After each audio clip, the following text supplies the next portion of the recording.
Hi, I'm Nancy. This is CampaignSick, and today we're talking about working with PACs and endorsing organizations. So I've been on both sides of this. I've worked at endorsing organizations on the national level, and of course I've also been a campaign manager trying to get endorsements for my candidates. And on both sides of this, I've been shocked about what people get wrong. If you want to see me do a video about ways that endorsing organizations are frustrating and unhelpful to the candidates they endorse, put in the comments below and I'd be happy to make one of those. But today we're going to talk about applying for and using endorsements from outside organizations.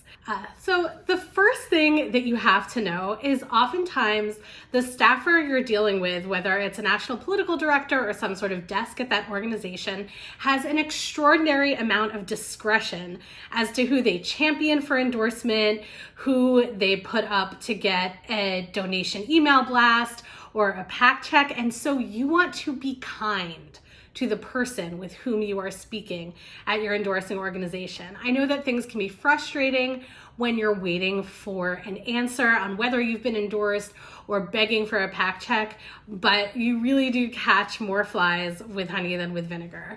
And also that could be someone who you wind up working with again professionally. So this is an instance of the right thing to do, also being the judicious thing to do. Be kind, and that will pay you dividends.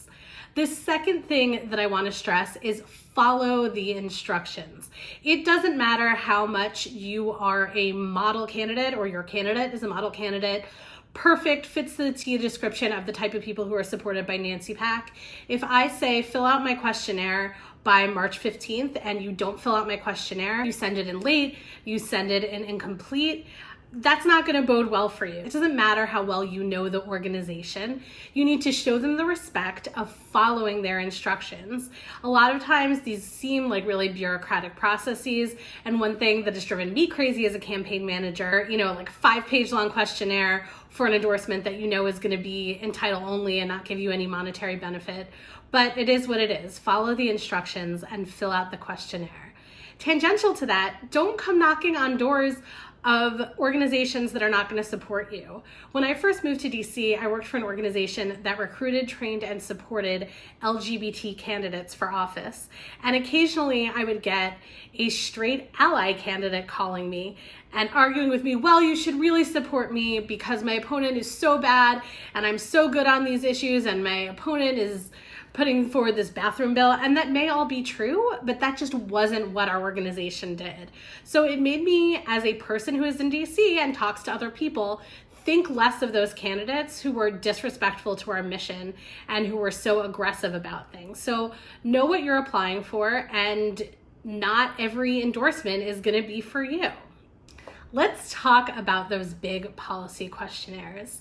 A lot of times, there will be bills or questions on there that you and your candidate don't know about. For example, maybe you're filling out a gun sense questionnaire. You know in general that you support common sense gun reform, but you don't know what a boyfriend loophole is, and you see that on the questionnaire.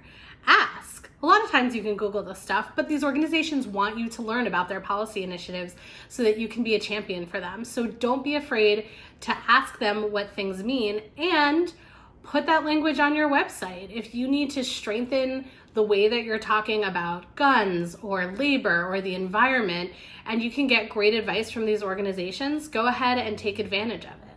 The other thing that you're going to want to be able to do for endorsing organizations is show them your viability.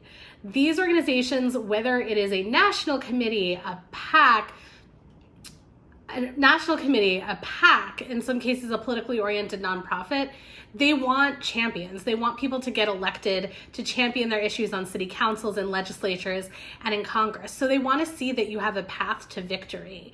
Sometimes they'll ask for that in an endorsement application. Sometimes you might proactively want to offer that information, but let them know that you are a viable candidate.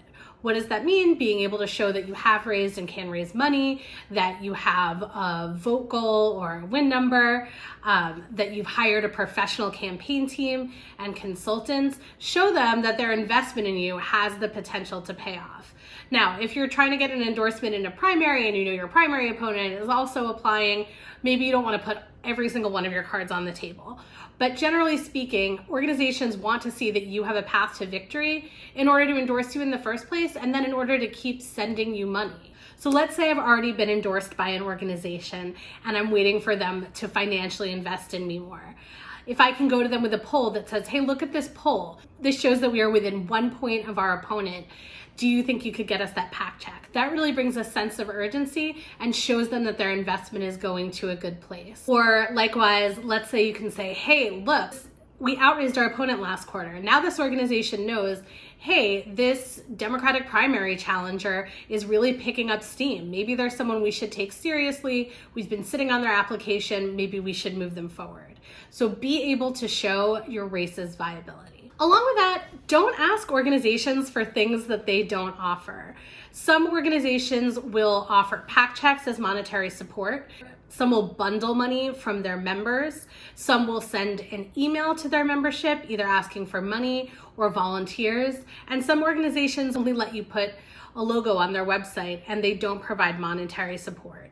So know what you're asking for. It makes you look more prepared, and it's also not worth your time to be barking up the wrong tree.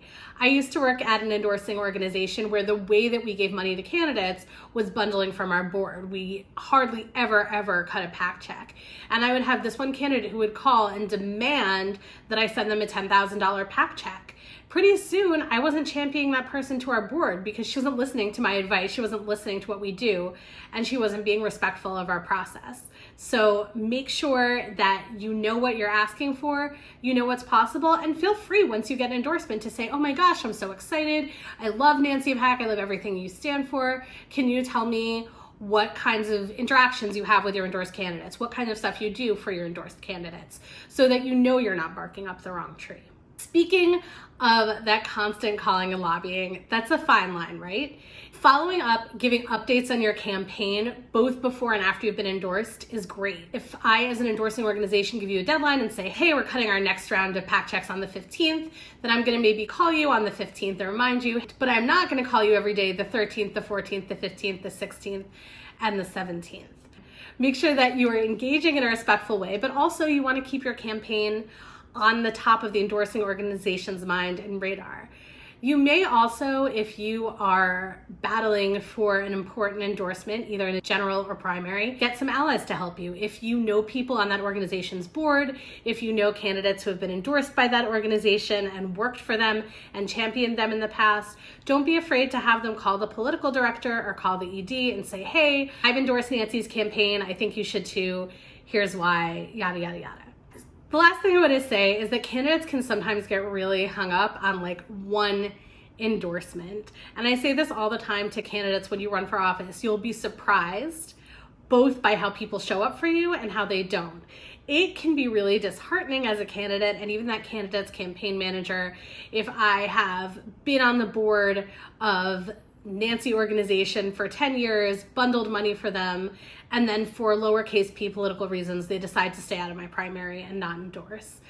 So that's just a warning not to get too invested in any one organization. At the end of the day, the most important organization to you winning your race is you and your campaign team. So, and if you are kind, show your viability, and show your professionalism, you're halfway there.